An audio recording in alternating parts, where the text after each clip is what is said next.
Hey guys, welcome to the shop.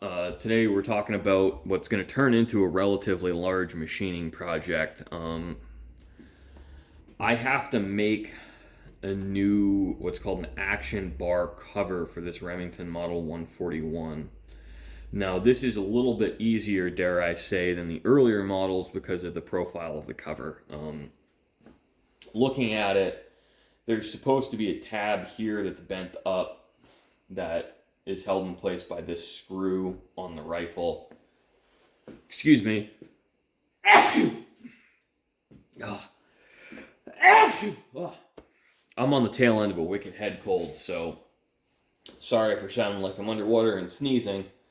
So what I'm going to have to do is actually make these. I've had a couple of these come in somewhat recently, but the guy I had been buying these from is now out. So I'm not aware of any of these that are still available. They haven't been in production for years. And it's not a terribly complicated part.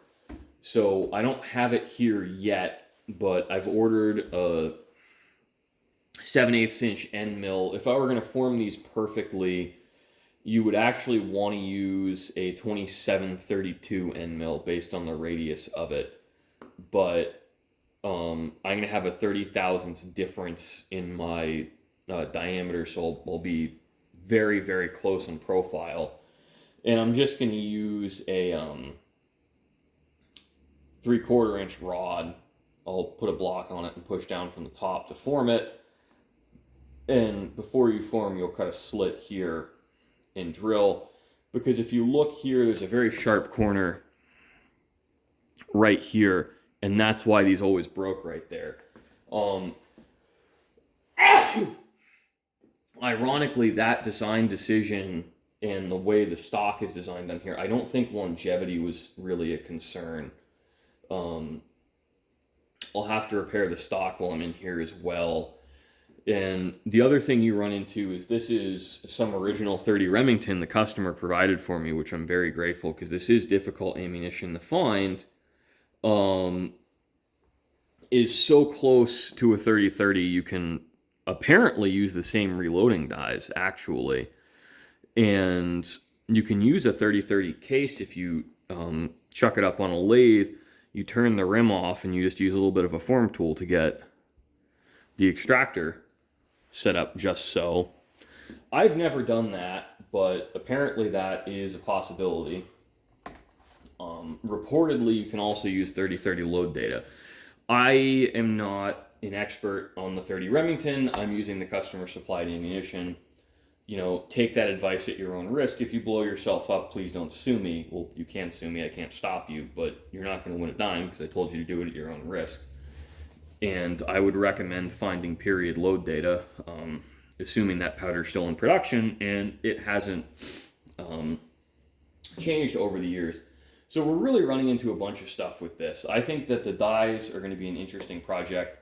I could actually, do my rough removal with a 13/16 end mill and just clean it up with a boring head. But I think given the application and the kind of spring back I'll see, I think I'm actually it's not really going to matter because a 7/8 end mill is something like 31 thousandths of an inch larger in diameter than a 2732 end mill. And this is 50 thousandths sheet metal. I could use 16th inch thick, but I don't want to have to worry so much about our clearances on the bottom of the barrel because this is going to have material relieved. I think how I'm actually going to do that is use the same mandrel I formed it with and super glue this on, and I'll use my surface grinder to come down the center and relieve that material. We're going to look at it some more.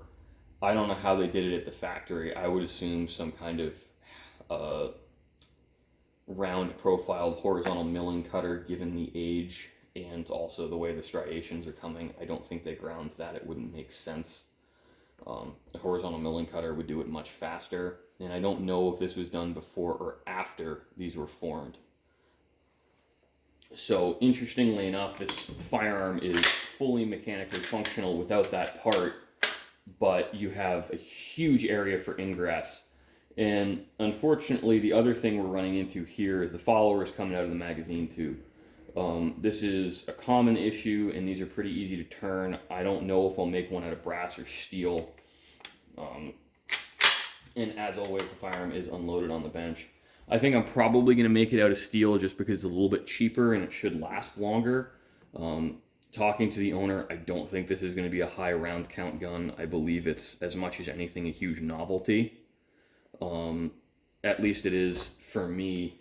I kind of enjoy working on these. I don't get to see them a lot, and the customers are usually so happy or even willing to work on it. They don't beat you up on anything too much. They're just like, "Oh my God, that's great! You're willing to touch it." Because apparently I'm the last guy in the area who's willing to deal with these. So I mean, that's that. It's going to be a fairly big project to repair this stock. I don't know if I have room to come in with basically metal staples on the inside to hold that crack shut. I don't know if I want to go the road of buying another one of these butt stocks, because there's a bunch of iterations on the Tang, and I don't know which one that they're going to be duplicating. And if I send this to a duplicator, it's going to be pretty damn expensive.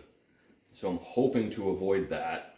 You know, I'd like to buy a duplicator and bring it here, especially for jobs like this, but stock duplication is very expensive to do well. There's a lot of people who do it for still a lot of money, but they do a very poor job at it.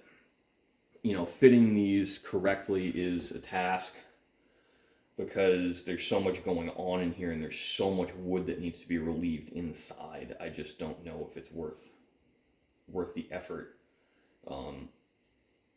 You know, I'm kind of figuring that out as I go. I think repair really is the best option for this customer. We're gonna, you know, figure out again as we go.